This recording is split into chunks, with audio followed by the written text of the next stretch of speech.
नमस्कार बंधुगण, स्वागत करछि आपनकर प्रिय ओडिया लॉ फार्म को। जी आमे भारतीय दंड संहितार चैप्टर 2 सेक्शन 21 बा धारा 21 उपरे डिस्कशन करबा। जेहेतु धारा 21 बहुत इंपोर्टेंट अछि सेति पई यहाँ पे मु केवल गोटे ही वीडियो रेडी करिछि। त नेक्स्ट 22 रु 25 वीडियो मु खूब शीघ्र अपलोड करिवि। ताले चलंतु देरी न करके आरंभ करबा आजिर अध्याय सेक्शन 21। किंतु वीडियोटी स्टार्ट करिया पूर्व जदि आपको मोर वीडियो पसंद आछि तले लाइक करंतु, कमेंट करंतु, आम चैनल को सब्सक्राइब करंतु ताकि मोर नेक्स्ट वीडियो अपडेट आपण माने पाई परिवे। तले आसंतु आरंभ करिबा सेक्शन 21 धारा 21 पब्लिक सर्वेंट सर्वसाधारण सेवक।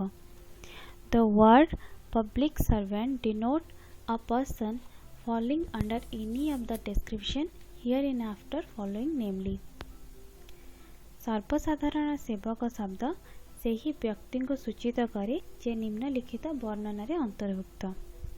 ताले आसंतु जानिबा वर्णन निम्नलिखित वर्णना गुड़िक कौन कौन रही। प्रथमटी को रद्द करा जायछि। Second, every commissioned officer in the military, naval or air force in India, प्रत्येक कमिशन ऑफिसर को कुहाजिबो जे भारतर सामरिक नौसेना किंबा वायुसेना रे कार्य करिथांती। Third point, every judge including any person empowered by law to discharge whether by himself or as a member of any body or person any judiciary function, प्रत्येक विचारपति निजे किंबा कौन से व्यक्ति जी कि विचारपति भाव कार्य संपादन करने आईन द्वारा क्षमता प्राप्त होती। तमाने प्रत्येक विचारपति बा कौन से व्यक्ति जहाँ को आईन द्वारा कौन से डिसीजन नेबार क्षमता दि जाइछि, इधर से निजे होइथांतो बा बॉडी ऑफ पर्सन आमे लास्ट सेक्शन रे डिस्कशन करथिले। बॉडी ऑफ पर्सन ने भी जे कि सदस्य होइथांतो, जेमती बॉडी ऑफ पर्सन ने गोटे उदाहरण नहीं परिबा पंचायत बा पंचायतर कौन से मेंबर होई परिबे, तो सेमानको मध्ये आमे कहि परिबा पब्लिक सर्वेंट बा सर्वसाधारण सेवक।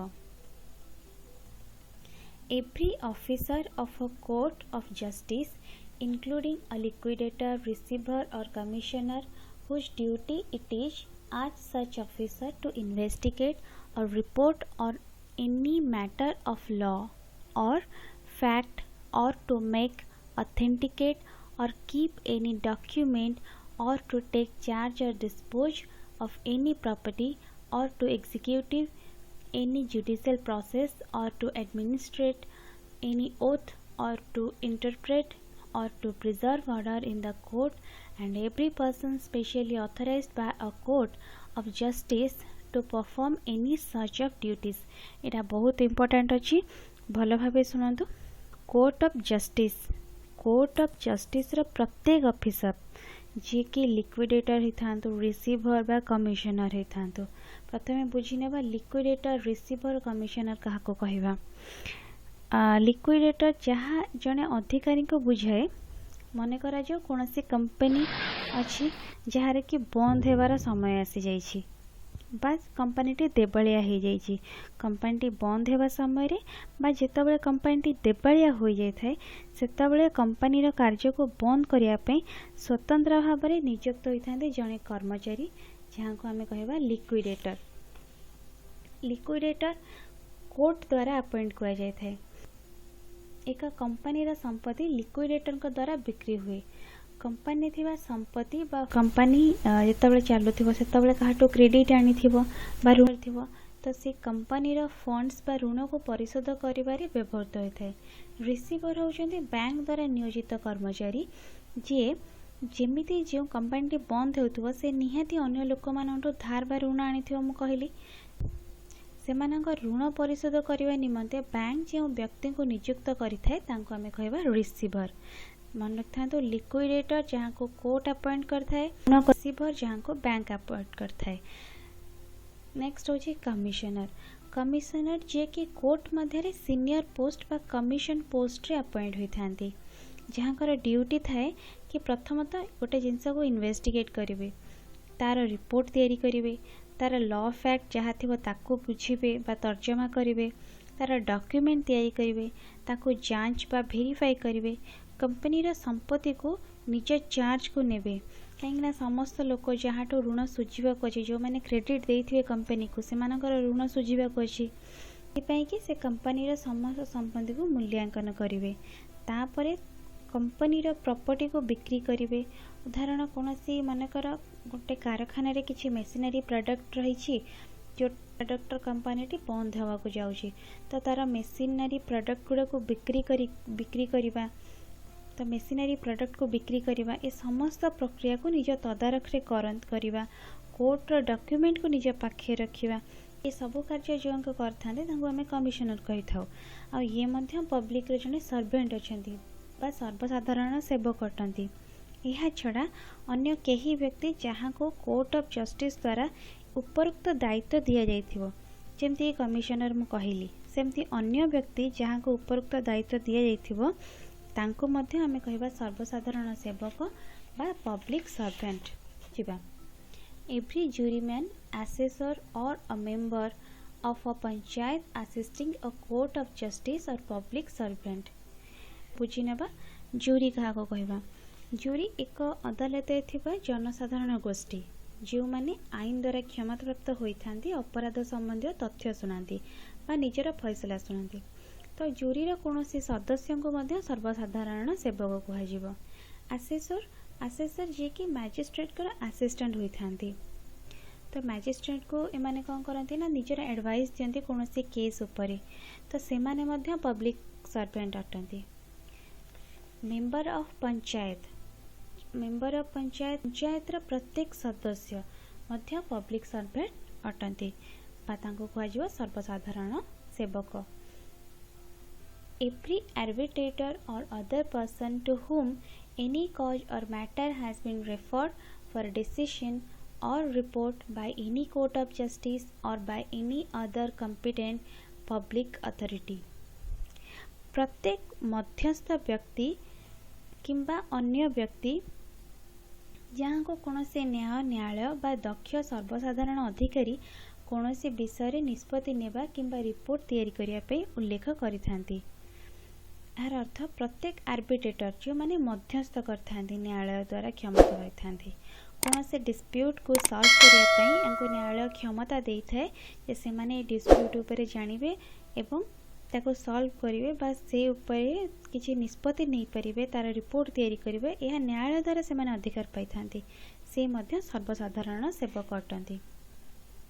Every person who holds any office by virtue of which he is empowered to place or keep any person in confinement। प्रत्येक व्यक्ति जे कि एपरी पदवी न्यस्त होइथांती जे पदवी बेले से कौन से व्यक्ति को अटक रखिबार निमंते क्षमता पाइथांती जेमती कि पुलिस ऑफिसर से माने मध्य public servant. Every officer of the government whose duty it is as such officer to prevent offence, to give information of offence, to bring offenders to justice or to protect the public health, safety or convenience। एरा अर्थ प्रत्येक सरकारी अधिकारी jar कि दायित्व रही थाए अपराध को रोकिबा, अपराध संबंधी तथ्य प्रदान करिबा, अपराधी को सठिक न्याय देवा, जनसाधारण को स्वास्थ्य रक्षा करिबा, जनसाधारण को सुरक्षा और सुविधार ध्यान रखिबा, ये सबु कार्य जो माने करिथांती से माने मध्य पब्लिक सर्वेंट बा सर्वसाधारण सेवक होइथांती।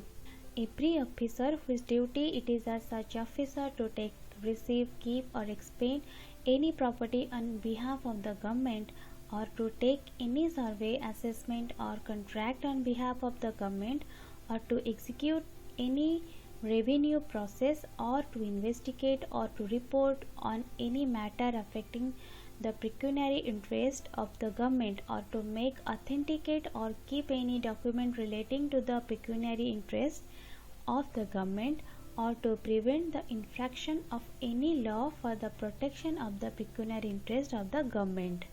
यार अर्थ प्रत्येक ऑफिसर जहाँ को गवर्नमेंट तरफ ये अधिकार मिलता है जे कि कौन सी प्रॉपर्टी को नबार रखिबार बा बढ़ाइबार क्षमता रखि थांती से मध्य जने पब्लिक सर्वेंट अटंती।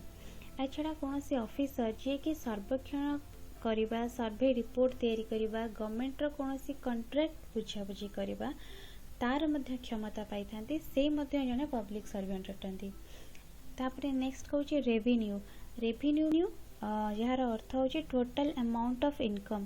ताले गवर्नमेंट रो जो इनकम होची जो अमाउंट आसूची गवर्नमेंट रो से रेवेन्यू को कौन सी कार्य व्यवहार करवा बा से रेवेन्यूर तदारख करवा कौन सी मनी रिलेटेड कार्य को जी संभाली थांती से मध्य जड़े पब्लिक सर्वेंट होइथांती। सरकार आर्थिक संपत्तिर मूल्यांकन करवा कौन सी दलील ठीक अच्छी कि नहीं तार प्रमाण सह तार तदारख करवा एवं ताकू दायित्व रखिबा ये समस्त कार्य पब्लिक सर्वेंट द्वारा करा जाय थाए। कौन सी आईन उल्लंघन को रोकिया पई अनुसंधान करी तार रिपोर्ट तैयारी करवा कार्य मध्य पब्लिक सर्वेंट को द्वारा करा जाय थाए। Every officer whose duty it is as such officer to take, receive, keep or expend any property, to make any survey or assessment, to levy any rate or tax for any secular common purpose of any village, town or district, or to make, authenticate or keep any document for the ascertaining of the rights of the people of any village, town or district। कौन से संपत्ति नेबा ताको ग्रहण करवा जहाँ मो पूर्व पॉइंट रे कहली कौन सी संपत्ति को नेबा ताको ग्रहण करवा रखिबा खर्च करवा तार सर्वे करवा मूल्यांकन करवा ए सबु दायित्व जे करथांती से जने पब्लिक सर्वेंट होइथांती। कौन सी ग्राम सहर किंबा जिलार कौन से धर्मनिरपेक्ष साधारण उद्देश्य पई जे कौन सी हार बा टिकस आदाय करवा जेकोसी ग्राम सहर किंबा जिलार लोकंकर अधिकार जानिया पई कोनोसी डॉक्यूमेंट प्रस्तुत करबा प्रमाण सह एवं ताकू रखिया पई जे नियोजित होइथांती से मध्य सरकारंकर प्रत्येक अधिकारी बा पब्लिक सर्वेंट होइथांती। गोटे उदाहरण देवी मन कर गोटे ग्राम कि सहर रे रोड तैयारी करा जाउची तो रोड पई जेमती हमर टिकस केंद्र मान खोला जाइछे बा टैक्स आदाय जोटी कर टोल गेट मानकरू तो से टोल गेट रो समस्त कार्य जहाँ द्वारा न्यस्त होता है जी करी से जड़े पब्लिक सर्वेंट होती। Every person who holds any office in virtue of which he is empowered to prepare, publish, maintain और रिवाइज एन इलेक्टोरल रोल और टू कंडक्ट एन इलेक्शन और पार्ट ऑफ एन इलेक्शन। यार अर्थ निर्वाचन संबंधित समस्त कार्य जड़ित थिबा व्यक्ति को सर्वसाधारण सेवक कहुए जे कि निर्वाचन तालिका प्रस्तुत करवा, प्रकाशन करवा, तार रक्षणाबेक्षण करवा किंबा ताको संशोधन करवा, निर्वाचन कौन से अंश को परिचालन करिवार क्षमता रखि थांती। एमाने मध्य जने पब्लिक सर्वेंट अटंती। एवरी पर्सन प्रत्येक व्यक्ति जे कि in the service or pay of the government or remunerated by fees or commission for the performance of any public duty by the government जे कि सरकार द्वारा कौन से सार्वजनिक कर्तव्य संपादन निमंते सरकार से वेतन पाउथांती बा कमिशन ग्रहण करथांती से मध्य पब्लिक सर्वेंट अटंती।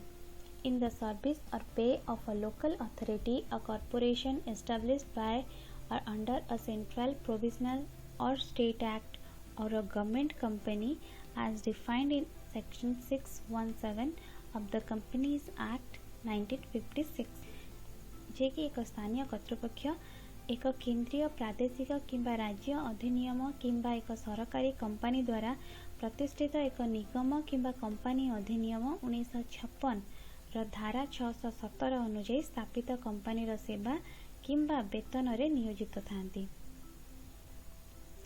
आसंतु देखिबा उदाहरण को a municipal commissioner is a public servant. कौन सी म्युनिसिपालिटी रो कमिशनर जने सर्वसाधारण सेवक अटंती। Explanation persons falling under any of the above prescription are public servant whether appointed by government or not। उपरोक्त वर्णन रे अंतर्भुक्त होता व्यक्ति माने सर्वसाधारण सेवक अटंती जदियो से माने सरकार द्वारा नियुक्ति पाई थांतु कि नहीं। Wherever the word public servant occur, they shall be understood of every person who is an actual possession of the situation of a public servant, whatever legal defect there may be in his right to hold that situation। स्पष्टीकरण 2 ଯେଉଁ ସ୍ଥଳରେ ସର୍ବସାଧାରଣ ସେବକ ଶବ୍ଦ ଉଲ୍ଲେଖ କରାଯାଇଛି ସେଗୁଡ଼ିକ ସେହି ପ୍ରତ୍ୟେକ ବ୍ୟକ୍ତିଙ୍କ ସମ୍ବନ୍ଧରେ ବୁଝାଯିବ ଯିଏକି ପ୍ରକୃତରେ ଜଣେ ସର୍ବସାଧାରଣ ସେବକଙ୍କ ସ୍ଥିତି ବା ପଦ ଧାରଣ କରୁଛନ୍ତି, ପଛେ ସେହି ପଦବୀର ଅଧିକାର କରିବାର ଆଇନଗତ ତ୍ରୁଟି ଯାହା ବି ଥାଉ ନା କାହିଁକି। The word election denotes an election of the purpose of selecting member of any legislative, municipal or other public authority of whatever character the method of selection to which is by or under any law prescribed as by election। एहार अर्थ निर्वाचन एथिरे जेमती legislative election हेइथाउ बा municipality election हेइथाउ बा सरपंच को election हेइथाउ कि MP MLA को election हेइथाउ यह जो माने এই আইন অনুযায়ী कंडक्ट करूथांती से माने मध्य पब्लिक सर्वेंट होइथांती। आशा करछि आपण मानको वीडियोटी पसंद आस्थिबा। यदि वीडियोटी पसंद आछि त निश्चित भाव लाइक करंतु, कमेंट करके आपनका मतामत जणांतु। धन्यवाद।